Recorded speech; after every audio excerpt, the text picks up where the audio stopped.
Hello everybody, and welcome to AmateurCast. We're getting you and your replays to be casted for my entertainment, and hopefully to help you improve a little bit as well. I'm your host, ZookaMan, and we're going to be going into a TVT. Without further ado, I'm going to go ahead and introduce our players. In the top right-hand side of the map, we have RSquirrel spawning in as the blue Terran player, and his opponent on the opposite side of the map, in the red, in the Terran, we have Gatey. He's going to be our red Terran player in this game. Now, TBT, where is it at as a matchup right now? Well, the matchup is usually a bio versus bio matchup. While I have seen the bio versus mech and mech versus mech, usually when I see mech versus mech, it is in a late game situation as opposed to an early and mid game situation. Now, usually you will see bio in the early game no matter what composition the end goal is trying to achieve.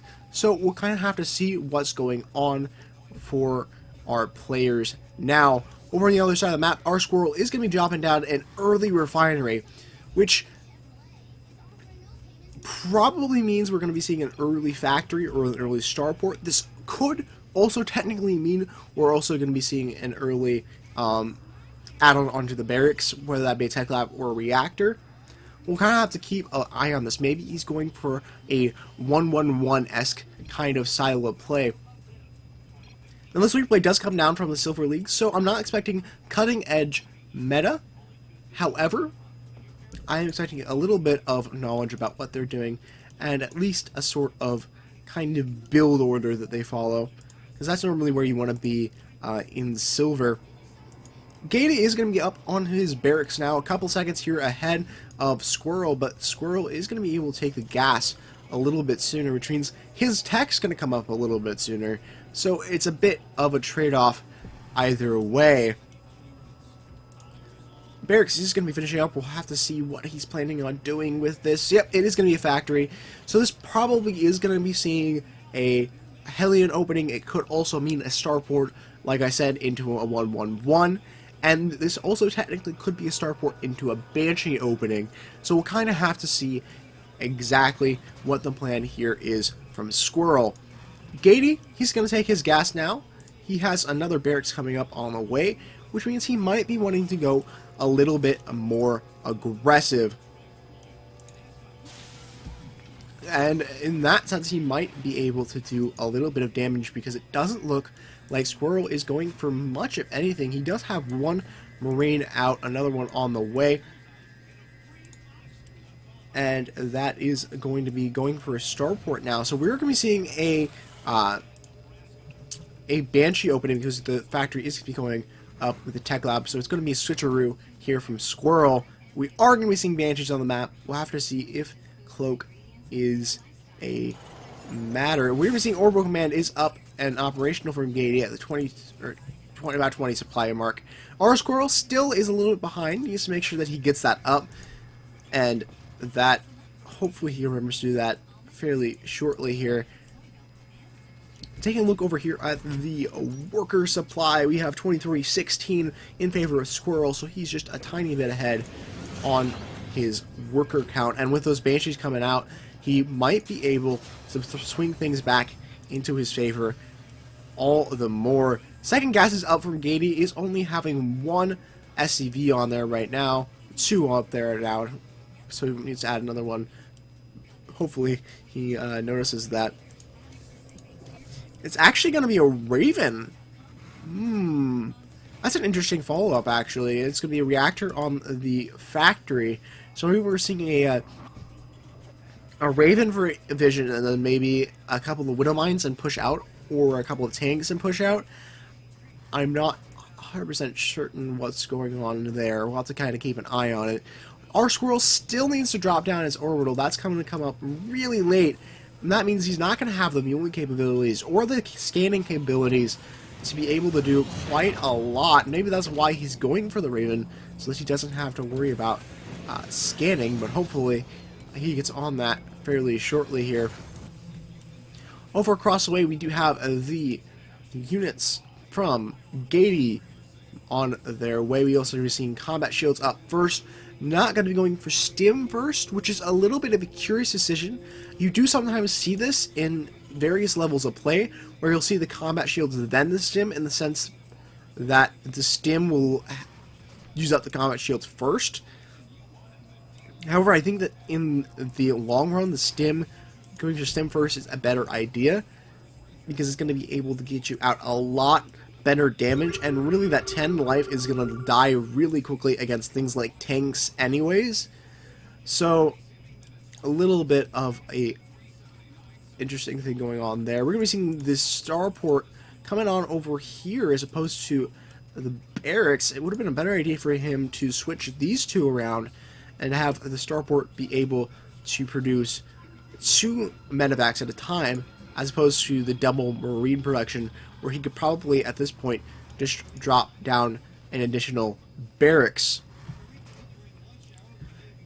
We do have an engineering bay coming up here from RSquirrel, which means we could be seeing a +1 push out into maybe a drop play sort of thing. There we go. Looks like it is going to be a sort of a drop play with 2 medevacs and a Raven. Natural expansion is on the way from Gatey. He is feeling pretty confident in his shoes right now. Does have a mule just kind of sitting here. He must have missed a mineral patch and then completely forgot to throw it back in. I feel you, Gatey. Happens to me too sometimes. +1 armor is on their way right now. We do see this drop plane making its way across the map, heading straight on over to that natural expansion. We'll be a little bit curious to see if he goes with natural or the main base. Is going to be able to scan this and know exactly what's going on, so hopefully he'll be able to kind of circumvent the troops that are on the low ground. CC is almost finished up here now for RSquirrel, and if he can get into the main base and get a bunch of SCV kills, he can get a lot of an economical lead at this point, and that would be huge for him. Looks like he's going to be going straight for the natural expansion, or excuse me, main base, mineral line. Tanks are going to be dropping down, they are going to be sieging up, and these SCVs are in major trouble actually. A lot of SCVs not even going to get pulled here, and all of those are going to go down. This main base might actually be in danger as well. Gatey going to be quickly trying to run his troops back up into the main base, but he's going to lose a lot to these siege tanks. He's going to be able to finally clean it up, but at what cost? Right now we're looking at... Oop, wrong one. That's not what I like. We're going to be seeing Gatey finishing up around here. It's not I, it's D. I have not observed in a long time. I'm trying to think about what I want, but it looks like RSquirrel deciding he's going to engage Gatey here with his units, and he might actually have the advantage as far as that's concerned. +1 is in favor of Gatey though, so he should be able to outlast these Marines. Speaking of upgrades, RSquirrel doesn't really have any back home. I'm actually going to take a look. Is it... I actually don't remember what it is. What is it? I guess I'm going to figure it out. Anyways, RSquirrel will be having a natural expansion up and operational. And Gatey going to be on quite a little... Well, 7 harvesters, actually. 7 harvesters is at 32 right now. Going to be giving RSquirrel a immense economical advantage. Of course, now he just needs to be able to drop down a couple of additional barracks, get some units out, and I would say just push in a little bit here, because Gatey is on 30 supply to your 59, and he's going to have to spend a lot of time trying to get these SCVs back up. Additional factory is on its way. Maybe we're going to be seeing a double tank production coming up. 1 engineering bay is coming up with a +1. Additional 1 is on the way as well. We're going to be seeing 1 missile turret in the back of the main base here from Gatey to help defend against future drop play. But look at RSquirrel's production bar. He is building a lot right now. I guess that's what's going to happen when you're on 2 base saturation comparatively to not even 1 full base saturation here from Gatey. Actually almost there as far as perfect saturation is concerned.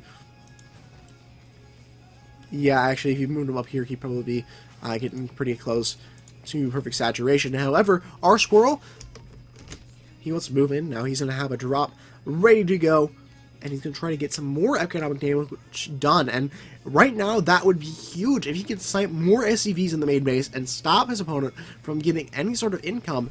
And he's going to pretty much hand down win this game.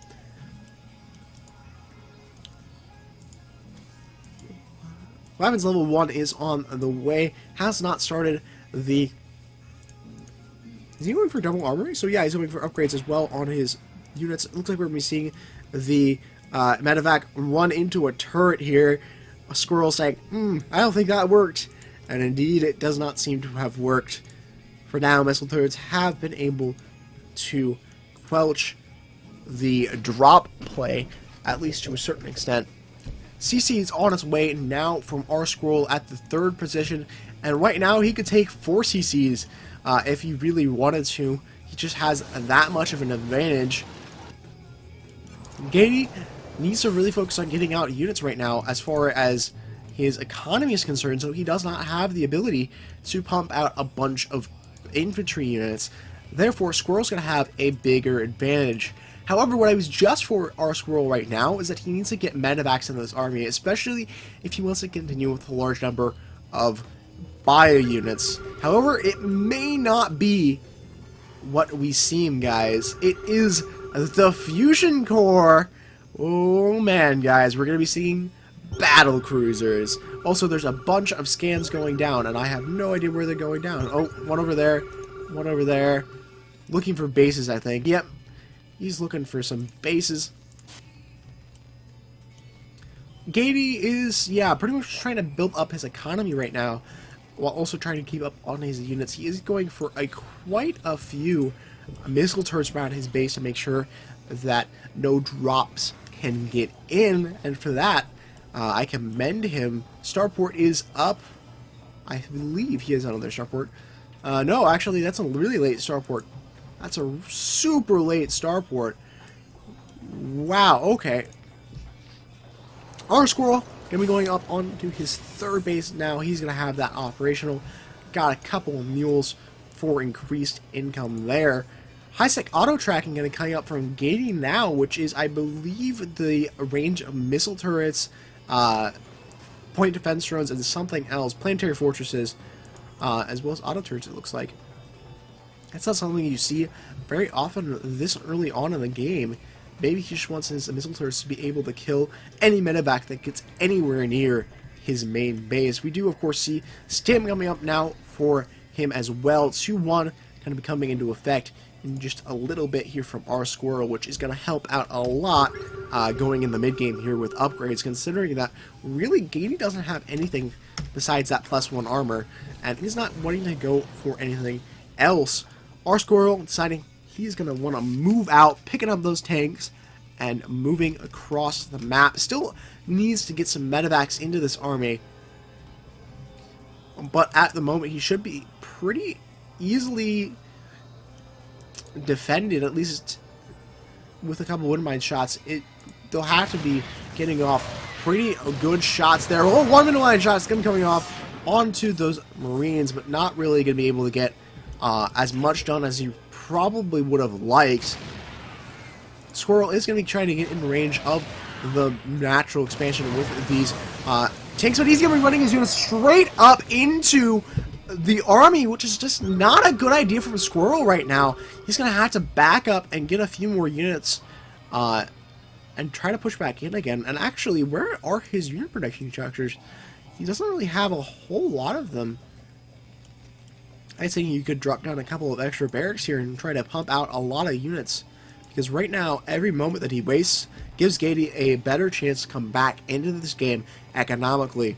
Speaking of economically inclined, we're going to take a look at our... No, that's not it. That's my nameplate. Oops, wrong button. Control D? No, it's Control... well... I actually kind of forgot. Let's just look over here at the income tab. 3154 in favor of Squirrel, vastly, but that 3rd base kicking in and helping out his economy quite a bit. Let's take a look at that income right now, and vastly is in favor of Squirrel right now with that third base. So as long as he can keep that up, Gatey really can't do a whole lot to stay in this game economically. However, he might be able to take a little bit of an advantage as far as his units are and his unit producing structures. That being said, back home we have the weapon refit on the way for the battle cruisers, as well as our first battle cruiser on its way. Oh yeah. That 1+1+1 for the ship and vehicle weapons and armor is on its way as well. Squirrel is going to be having a few tanks over here, which I'm not really too sure why he's keeping them down here. He needs to get those back. He's going to kill one Marine for his trouble, though. So maybe at the very end of the day, it's going to be worth it. Ooh, gonna get the tank on the high ground, too. Kind of, in a certain extent, maintaining Gatey into his natural expansion. There still has been no move to take a third base here from Gatey, which is going to be a really bad thing for him going here into the mid-game, considering that RSquirrel is just going to have the ability to produce more and faster than Gatey can, and keep up with the economical side of things as well. So Gatey's definitely down, but I don't think he's out yet. He needs to get a third base, but he needs to also try to get the proper defenses against RSquirrel, and right now that means he needs to grab quite a few Vikings to be able to deal with this battlecruiser kind of build that's coming out right now. Would suggest for him to be able to get a couple scans out. Looks like that is exactly what he just did. Oops. Actually has absolutely no vision on his opponent right now, which is just not good. Has he even scouted? No, he actually hasn't even seen his opponent yet.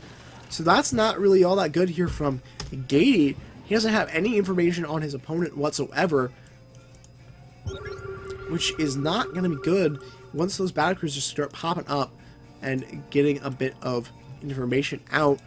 Meanwhile, RSquirrel pretty much knows what's going on over most of the map, and to a certain extent what Gatey is up to as well. So he's definitely doing better in that regard.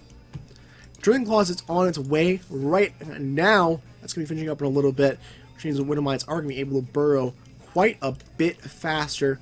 So RSquirrel could use to throw in a couple more medevacs into this army, as he's only pretty much running off of 2. Both those battlecruisers in the composition, he might just be alright, and not have to worry about it. Battlecruisers, of course, cost a lot of gas, so sometimes you see people not having the proper medevac count in response to that. RSquirrel is wanting to move in to the back here, however, one siege tank is going to kind of discourage that. Go shoo army. RSquirrel is going to be pushing up into the back of the main base now,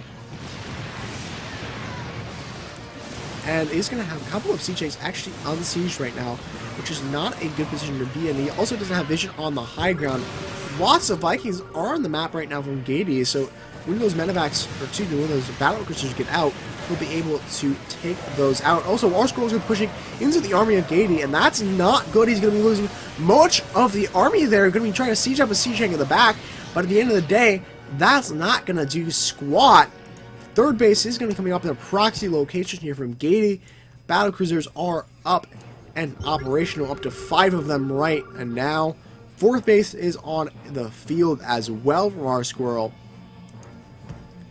There should be a scan coming up on the siege tanks. RSquirrel probably should back up these units for right now.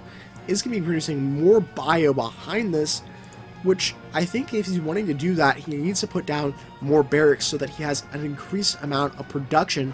Right now, he only has a couple of bio units coming up at a time, and if he wants to keep up with his opponent, he's going to have to be a little bit better than that.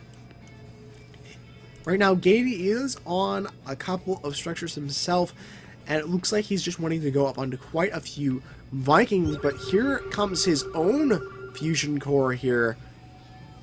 So this is going to be a battlecruiser versus battlecruiser action. that sounds immensely entertaining.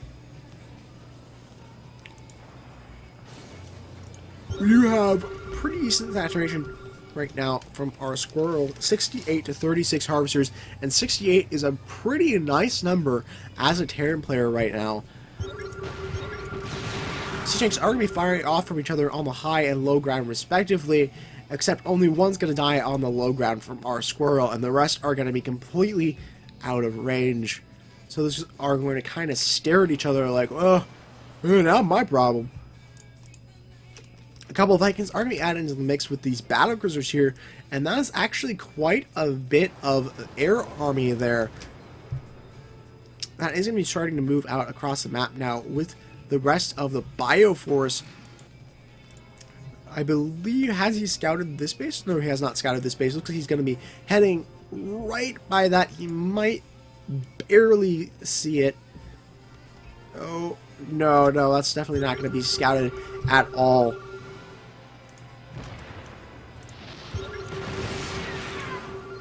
Tanks are having their little Mexican standoff. I think that's the phrase. Something like that. 2-2 is on its way now for the air and vehicles of RSquirrel, and he's starting to bank up quite a few minerals being supply capped as he is. We'd love to see him add on more production structures to help remedy that, so that he has a good reaction. Is going to be going for a rather risky move up with the siege tanks into the siege line of his opponent, and as such is going to lose quite a bit in return. And here comes Gatey trying to push off RSquirrel, who's going to be moving into the main base and losing almost all of those units there, and that is going to be another win from Gatey.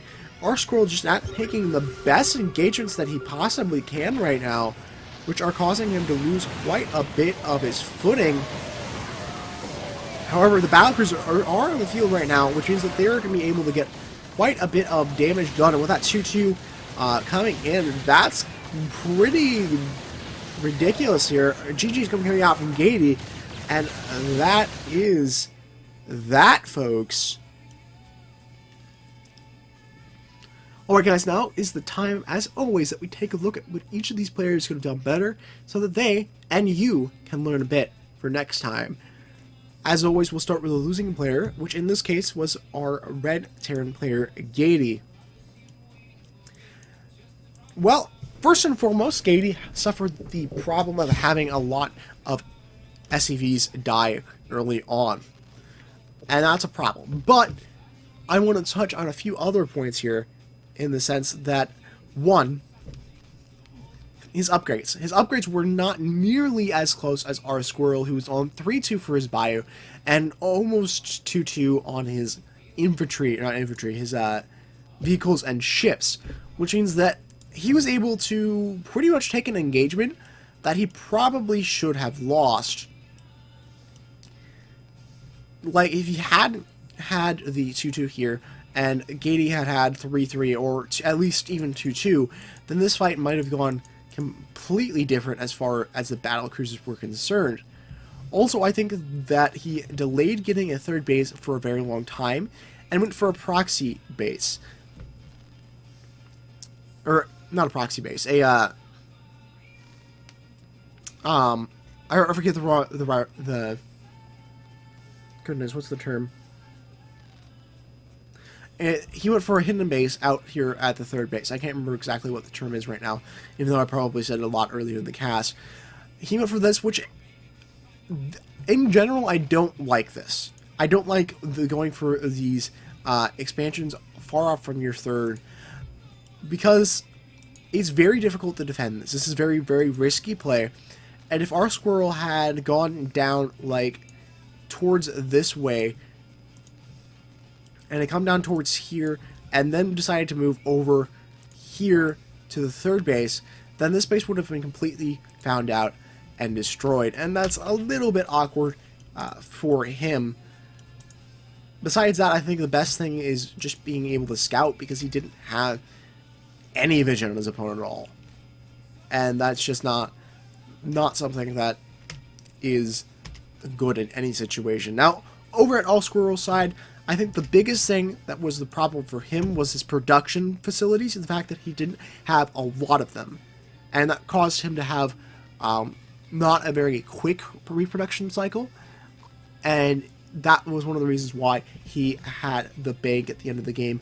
The other thing I would have to suggest is that when you're playing heavy bio, especially in the early, mid-game, and even if you want to go into the late game heavy bio, medevacs. A large medevac count is very important to having your bio be the most efficient way it possibly can.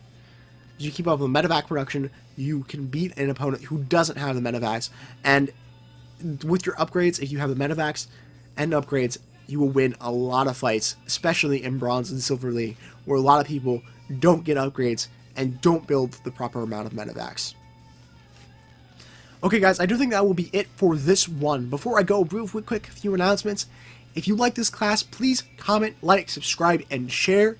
If you'd like to get your game casted by me, you can send a replay on over to ZookaMan900@gmail.com. Or if you'd like to get a replay casted, and don't mind if it's me, check out the subreddit Casted. That will be in the description below. And just in general, I'd say go check that out, guys. It's a good place as a caster or a player that you can meet with other casters, get your games casted, get feedback, learn to cast, learn to play, and all those fun stuff. It's a great community, a great place to be at, and I seriously would suggest checking that out. It'll be in the description below if you guys would like a link. Besides that, I believe that's going to be it for me for this one, guys. So this is ZookaMan, and we'll see you on the next cast. Take care, guys.